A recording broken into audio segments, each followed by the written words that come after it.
Miss Oh, Dan. well, all right, there we go. Malero. I mean, skip me, maybe. I'm irrelevant to this There were cause 4 here. votes, so it was approved anyway, whether you didn't vote.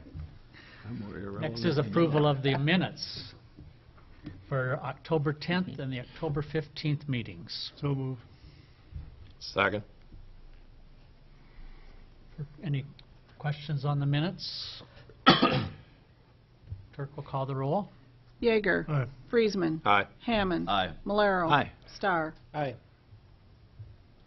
Next up is approval of the consent calendars. Anybody have any questions on the consent calendar? So move. Second. Clerk will call the roll.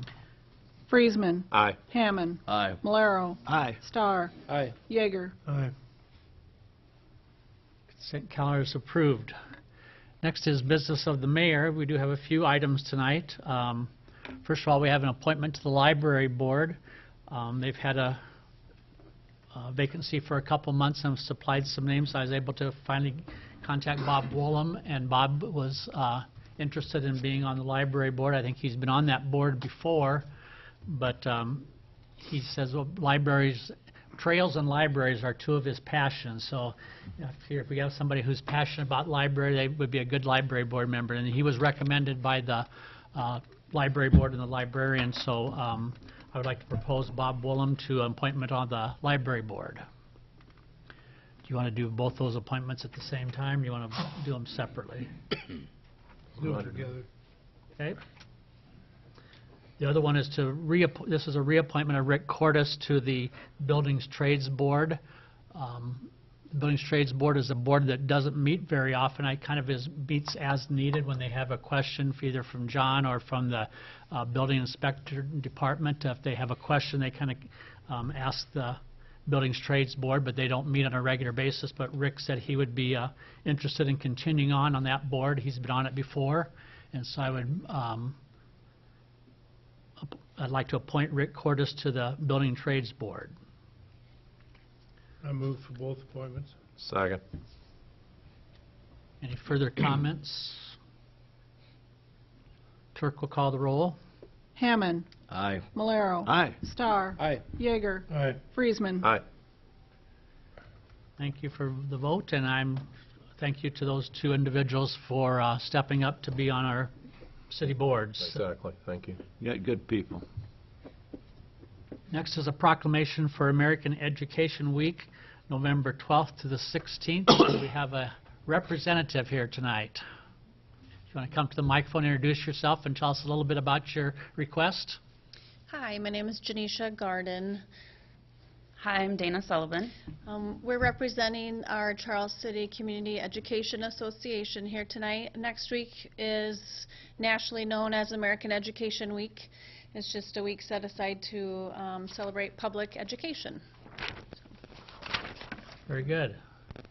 Any questions? Do you have anything special going on to mark the week, or? You'll hear public service announcements over KCHA next week. Hoping there's a little bit of publication with maybe sometimes Justin does student videos, that kind of stuff. Yeah, maybe some treats. Yep, we have Red for Ed is tomorrow, so anyone in the community is welcome to wear red to recognize public teachers across the nation, actually. Okay. Thank you. Very good. We'll have a vote, and I'll be down and read the proclamation for you. That's so move. Second. Clerk will call the roll. Malero. Aye. Starr. Aye. Yeager. Aye. Friesman. Aye. Hammond. Aye.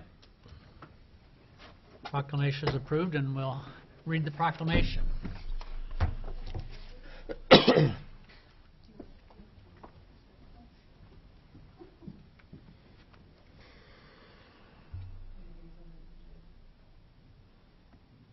me, they don't look old enough to even be students. Let alone teachers. A lot of new teachers. I'm getting old. Maybe notice.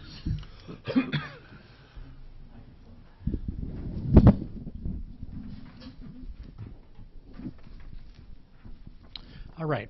Whereas public schools are the backbone of our democracy, providing students with the knowledge and skills they need to maintain our values. And whereas the Charles City Community School teachers, administrators, and educational support professionals work to serve students and their families with care and professionalism. And whereas parents are an integral part of the educational process, providing a nurturing learning environment, ensuring students are coming to school each day ready to learn and are important stakeholders in the school.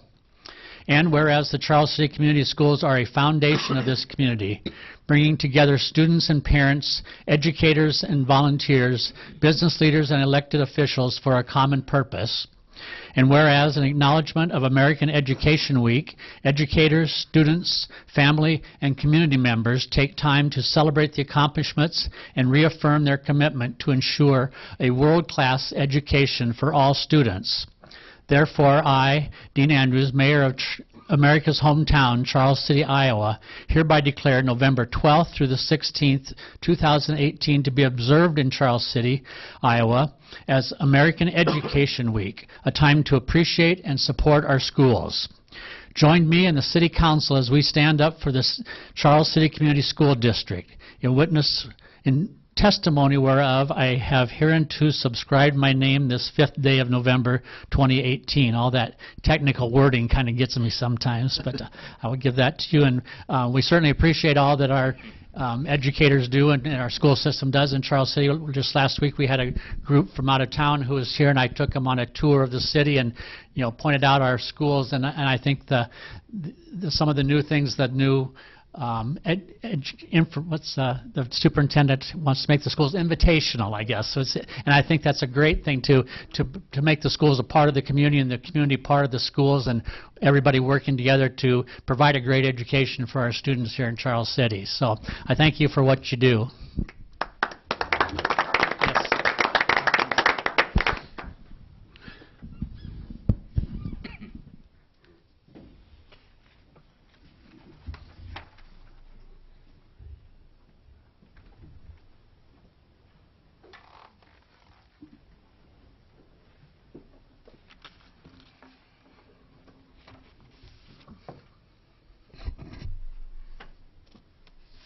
All right, next is we have a request from Community Revitalization, the Chamber, for Party in the Park events of 2019 and also the Holiday Lighted Parade. And it looks like we have Emily and a guest with her tonight. Hi, my name is Emily Garden. I work with Community Revitalization and the Charles City Chamber, and this is baby Eli. He's joining me in what I've now learned is called a baby Bjorn, to experienced people that have children. Tonight I'm going to present to you two things. You've already approved the street closure. I'm going to start with the Holidazzle, the extension to the lighted parade. You've already approved the street closure request and the parade request for the lighted parade.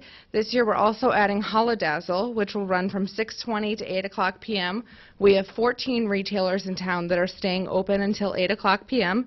And Sports Rock Implement will be providing a holiday hayride that will shuttle around to 5 stops in town, 5 main retailers, and guests will be invited to ride that until 8 o'clock p.m. It's not an actual hay rack. It's a lot safer. It has bus seats on it, and there will be a line of hay in the middle to make you feel like you're in a hay rack. But we wanted to make sure that you were aware of that. And then you should also have received from Trudy an attached map with the route with lots of arrows and highlights. My very best job at actual directions. So congratulations on that. If you'd like a list of retailers, you can check our press release or shoot me an email, and I'll definitely get those to you. Any questions on Holidazzle? Okay, great. Moving on to our Party in the Park dates. We have submitted June 7th, June 21st, July 12th, July 26th, and August 9th. Just to note that those dates are avoiding Water Over the Dam days and Green River days, and it's supporting our local Whitewater Challenge weekend. We also offset halfway through the season for workers that work every other weekend. We have a three-week break halfway through so that those workers can then come and be able to attend the Party in the Park events. So we're looking for approval And in your packet, I've submitted street closure requests. The only difference from last year is we've moved up that street closure request by half an hour from 3:30 p.m. last year to 3 o'clock this year, as we had vendors arriving a little bit early. So it'll be safer for everyone if we close a little bit earlier. And I met with Captain Britton and Frankie over that, and he had no issues with it. So the street closure requests are submitted for all of those dates. Committees have approved. Tourism office has agreed. Ginger Williams has approved, and we all seem on board with them. We just wanted final approval from City Council. Thank you. Any questions of Emily? Sounds good. Everything's in order. So move. Second. Further discussion? Not, the clerk will call the roll. Starr. Aye. Yeager. Aye. Friesman. Aye. Hammond. Aye. Malero. Aye. Motion approved. We thank you for coming tonight, and we'll let you return to nannyhood. Thank you. Thanks so much, guys. Next up is consideration of a motion approving signatory for the Section 106 historical clearance forms for the housing rehab grant. Discussion on this one. Yeah, basically what this is this is approval so that NAGCOG can sign off on the reports. We've asked NAGCOG to do the historical clearance forms associated with the our 2018 rehab grant, and so this will approve and allow NAGCOG to sign off on those forms, which typically in the past housing has done those, but they've gotten progressively cumbersome and difficult to handle, so we had NAGCOG do these in this grant application. So this is just giving authority to sign off on the reports that they do. Any questions for Steve? So move. Second. Further discussion? Clerk will call the roll. Yeager. Aye. Friesman. Aye. Hammond. Aye. Malero. Aye. Starr. Motion approved. Next is consideration of Resolution 164-18, directing planning and zoning to review the vacation of a section of South Jackson Street. Discussion on this item. Yeah, we discussed this at the last planning session. Floyd County is requesting that the city vacate a portion of South Jackson Street between Gilbert Street and Court Street. This is in for their construction of the new law enforcement center. And I've included a kind of an aerial or a plan portion of that. The new law enforcement center will extend from the west side of the courthouse, and it'll extend westerly across the current South Jackson Street right-of-way. Now, the process to vacate street right-of-ways, that's included in Chapter 139 of the Municipal Code, and it starts by the City Council referring the matter to the Planning and Zoning Commission. Planning and Zoning Commission will then study it. They will make a recommendation and return that recommendation back to the City Council. At that point in time, the Council will then set a date and a time for a public hearing, hold the hearing, and if it's considered to move ahead with the vacation, that's through the ordinance process, so you'll do three readings at separate meetings for approval. So at this point, I would recommend the Council approve Resolution 164-18, directing the Planning and Zoning Commission to review and provide a recommendation on vacating that portion of South Jackson Street between Gilbert and Court. Questions for John? John, it's my understanding is no water or sewer in that block, no utilities. That's correct. We do not, the city does not have any sewer or water in those areas. And as I understand, well, the architect, Prohaska and Associates, the architect for the law enforcement center, they've been working with the other utilities. Okay. I think there is some fiber that's in through there. I was going to say, I thought there was something that ran through there. And we have to go through this process of having these guys look at it and coming back with a recommendation. We can't just take action on it. Yeah, correct. Our zoning ordinance requires Okay. P&Z to review and refer it to council before council take action. It just seems like kind of a unnecessary step on a deal like this. Right. I mean, you certainly have the right to waive the second and third readings, when we get to that point, but you have to to shorten it up some. Seems like kind of a redundant Yeah, motion. I think part of the process is that we have planning and zoning who supposedly is more informed on these kind of issues than we are, and so because they look into things deeper, I think that's why we kind of go through this process. That's right, that's good. I'd so move. Second. Any further discussion? Clerk will call the roll. Friesman. Aye. Hammond. Aye. Malero. Aye. Starr. Aye. Yeager. Aye. Resolution 164-18 is approved. Next is consideration of Resolution 165-18, which is again directing planning and zoning to review revacation of property located near 500 North Grand. You'll have some discussion on this one. Yeah, this is actually a revacation request.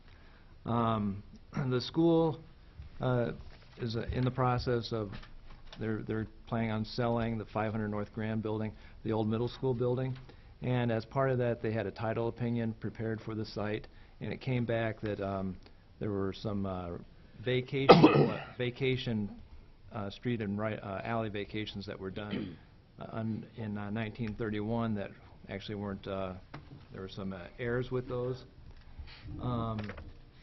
Actually, well, there's several things. Actually, the vacation proceedings were never recorded, and no conveyance documents were prepared. And the ordinance contains an error in the legal description, as well as a part of the alley that was vacated through the middle school, the actual middle school building. All that alley was not vacated, so there's a portion of that alley that should have been vacated. If you scroll down, well, there's an image there, and this whole area was actually platted in the 1800s as part of the Charles City Edition, and so 6th Avenue between B Street and North Grand, that needs to be vacated. All the alley between 5th Avenue and 6th Avenue needs to be vacated, as well as a portion to the north of 6th Avenue. That alley needs to be vacated. So just like the past one, it goes through the same process. The council needs to refer it to planning and zoning for their study. They make a recommendation, they bring it back to the council. So I'd recommend the council approve Resolution 165-18, referring those alley and street right-of-way vacation to the Planning and Zoning Commission for study and recommendation. In our online packet, we had Resolution 165-18, and then there's one laying here. Is there a difference, or? There was an error in the legal description. Okay. I was going to say, I read the one that we received early, but I didn't know what was different about this. So if we don't approve this, we can enforce a 16-foot alley right through the building, right? No, I'm just kidding. I would so move. Second. Any further discussion? I thought it was appropriate we have educators with us tonight telling those former middle school teachers they were teaching right in the middle of the street. Clerk will call the roll. Hammond. Aye. Malero. Aye. Starr. Aye. Yeager. Aye. Friesman. Aye. Resolution 165-18 is approved. Next, we have Resolution 166-18, which is forgiving a $40,000 forgivable loan for Cambrix. We have discussion on this one. Yeah, this is in regard to their Cambrix's 2015 expansion. It's nice when you have to keep track of them, the various ones. But this is their 2015 expansion, and part of the incentive package that they are awarded was a forgivable loan for added jobs. It was based on adding 39 jobs with an average wage of $14.93 per hour. And according to Tim Fox, they have exceeded that quite handily, and noted that there are 71 jobs that have been added that are well above that base wage. So With that information, and as you can see, Tim's letter is attached that affirms that we recommend forgiveness of the $40,000 loan to Cambrex. Have any questions? You know, it's good we have good industries in town that we have to keep track of. That's good. I so move. Second. Any other discussion? I'll just note that at an upcoming meeting, we'll be setting up the indebtedness for the new forgivable loan to Cambrex for the 2017 expansion. So that'll be forthcoming. So that'll be a different one. That'll be at the next meeting. It's nice that we can be helpful in these industries expanding in our community, so that's a good deal. So That's great. clerk will call the roll. Malero. Aye. Starr. Aye. Yeager. Aye. Friesman. Aye. Hammond. Aye. Resolution 166-18 is approved. Next, we have Resolution 167-18, which is setting a date for a public hearing on the Urban Renewal Plan Amendment for the Riverside Urban Renewal Area. Discussion. Yeah, we have some updates coming up with several urban renewal areas. First one here is Riverside, and what we're going to be amending into that plan and certifying at this upcoming December 1st certification is a new agreement, new payment for Charles City Community Revitalization. We pay them $23,000 a year in operation, and this would be amend the plan to allow us to do $23,000 each year for 3 years if we so choose. We also are amending in an updated facade program for 3 more years. These are all fiscal year 20, 21, and 22.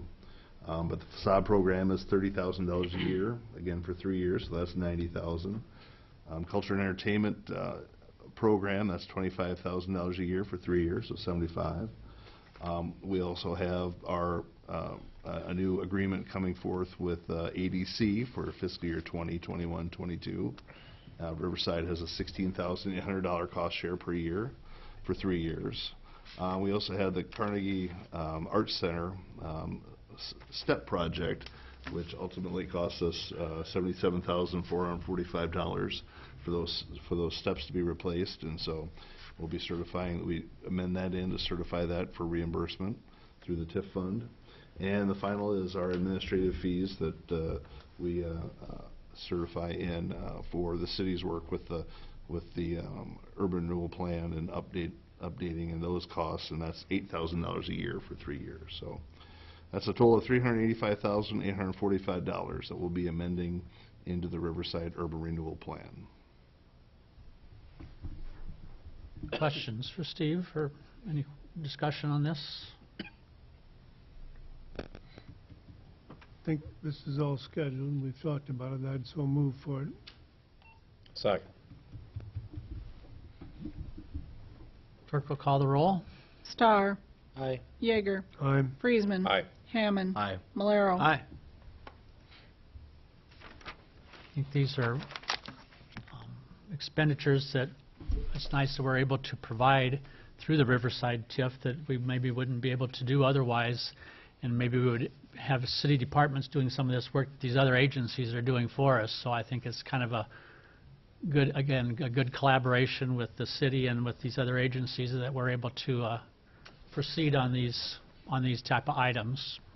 And this is really nothing too much different than what we've done in the past. No, it's all the same, actually. With ADC, the new agreement, there's no increase in requests. Same thing with the revitalization of the Main Street. We recently just increased that to 23,000 a couple years ago, so that's staying the same as well. All those numbers are staying the same. I will mention with the culture and entertainment, the facade, one's 25, one's 30. We do have some flexibility there to adjust within those two. If we want to increase, if we increase one, we have to decrease the other. So we have some flexibility there. But yeah, those are still kind of slated for 30 and 25 respectively. We've had a lot of use out of the facade program, which has been good. Not that the other one hasn't been, but the facade program has really been utilized a lot the last few years. So it's good to have it out there and available. All right, moving on to Resolution 16818, which is setting date for the public hearing on the Urban Renewal Plan Amendment Southwest Bypass Urban Renewal Area. Yeah, so the Southwest Bypass is, of course, our urban renewal area that we jointly operate with the county, and Southwest Bypass Board met recently and made recommendations to both this Board of Supervisors and the City Council to amend these into the plan. First piece is the ADC portion.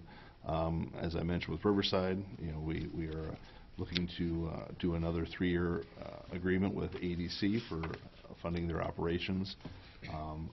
Southwest Bypass puts $17,500 a year towards that effort, both from the city and the county, same amounts.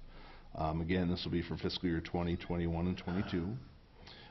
We also have administrative fees associated with this one as well. Those are $6,000 a year for 3 years. And then we have an upcoming project here that the Southwest Bypass Board has recommended to both the city and the county to pursue, and that is the Southwest Development Park Stormwater Project. That's for $100,000 worth of work to occur in there for stormwater improvements.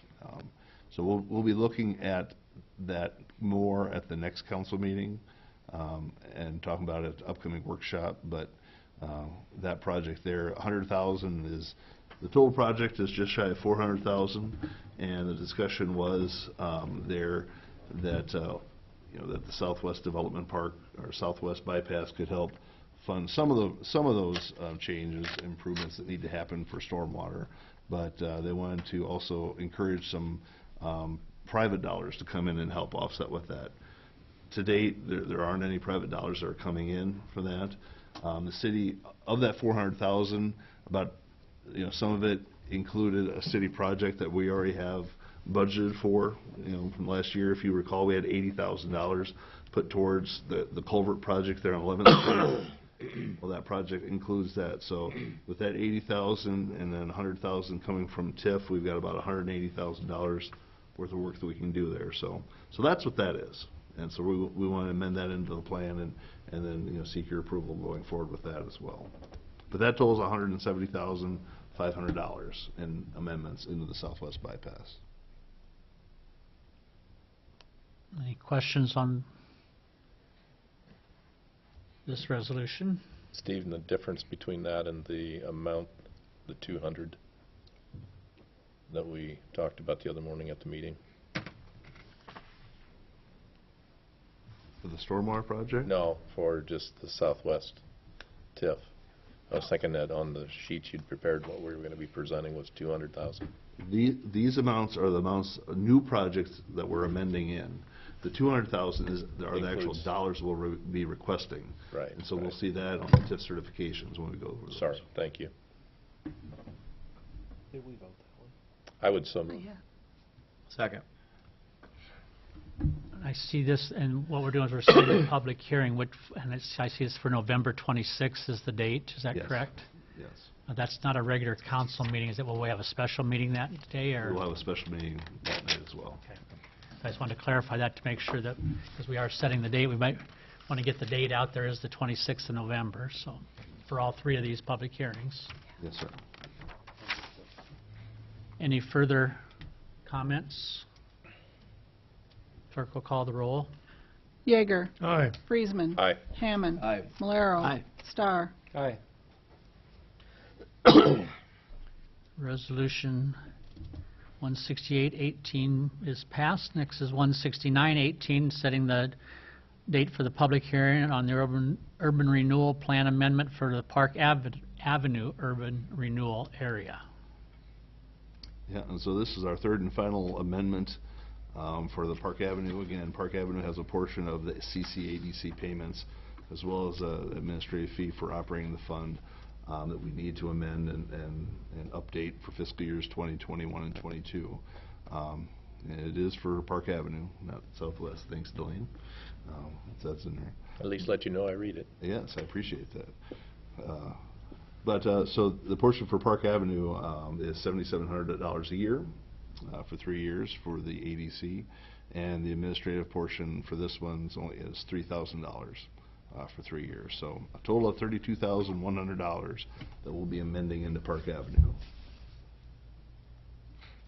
I might mention Park Avenue is one of our ones that's going to be expiring here pretty soon. Fiscal year 22 will be the last year that we'll be able to collect in there, and we have a lot of you know, of the Allied project that we're paying back, you know, from that development, and so that money's already coming in. We're taking in all the increment available in Park Avenue, and so this will be just, you know, extension of what we're already doing, but it'll extend it for 3 more years.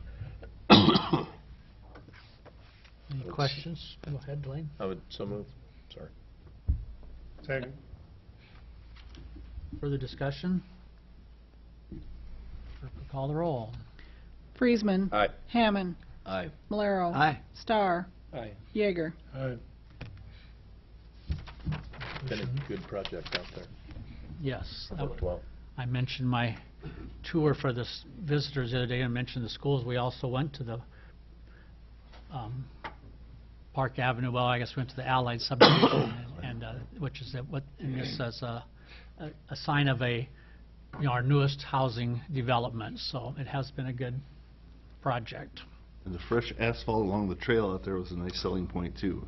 On our brand new transit bus, I mean, we had all sorts of things looking good that day. Yeah, after doing the city, this is an aside, but after doing that city tour, we said we should have more city tours for local residents, because you don't realize what there is in town until you take a tour like this and you go, wow, look at all these things that we just take for granted all the time. So there's a lot going on in our community that people don't think about. Can't see the forest for the tree. Yeah. Next is Resolution 17018, which is setting date of meeting at which it will be proposed to approve a development agreement with Charles City Area Development Corporation. Discussion there. Yep, so all the funding sources that we talked about culminates in this agreement. So this is setting a public hearing so we can discuss entering into the development agreement with CCADC. This will be for fiscal years 20, 21, and 22 for a total of $126,000. And so you can see I kind of broke it out on there. That's the Southwest Bypass, Riverside, Park Avenue portions. They total $42,000 a year, and that's been the city contribution. This will be the last 3 years. This will be the second approval of that amount, so that amount stayed the same. So $42,000 a year times 3 years is $126,000, and so we'll be having a public hearing on that same night to discuss the agreement with CCADC. Questions? I was just going to make a comment. I know that's a pretty good chunk of change, but there's not a lot of work that gets done through this arrangement that we'd have to have additional staff and things like that to handle if we didn't have this arrangement. So I think it's been a good deal for the city and everyone involved in the area. ADC's done a lot of good things over the years, so I think it's money well spent. Worked out very well. I so move. Second. Any further discussion? Clerk will call the roll. Hammond. Aye. Malero. Aye. Starr. Aye. Yeager. Aye. Friesman. Aye. Next is 17118, which is again setting a date of meeting to propose a development agreement with Charles City Community Revitalization. Same story, different name, huh? That's right, yeah. So this is for community revitalization, our Main Street program here in Charles City. This is one agreement that funds several things. One of them being our share of operations for Main Street, and that's $23,000 annually for fiscal years 20, 21, and 22. We can do that amount. We also are including in the Culture and Entertainment District grant program and the facade grant program, $30,000 a year, $25,000 a year, which over 3 years totals $165,000. So looking at a total agreement amount for $234,000 for all 3 of those projects for 3 years. So we'll be looking to set a public hearing to discuss that as well at our November 26th meeting. Discussion or questions? Again, I think this has been a good program for the community, and through the Main Street program, there have been several grants received by various businesses in town that, over the years that have allowed some businesses to make some very needed improvements and things like that. A lot of grants and also just assistance and that people, Main Street provides us for free, that, people that are proposing projects would have to hire somebody to give them that same assistance, and this way they can get it through the Main Street program. So I would agree. I think it's been a very successful partnership. With that, I'd so move for approval. Second. Any further discussion? Clerk will call the roll. Malero. Aye. Starr. Aye. Yeager. Aye. Friesman. Aye. Hammond. Aye. Resolution 171-18 passed. We would next consider a motion to enter into closed session pursuant to Iowa Code Chapter 21.5J to discuss acquisition of property. So moved. Second. Any discussion? Clerk will call the roll. Starr. Aye. Yeager. Aye. Friesman. Aye. Hammond. Aye. Malero. Aye. And we will go into closed session for discussion.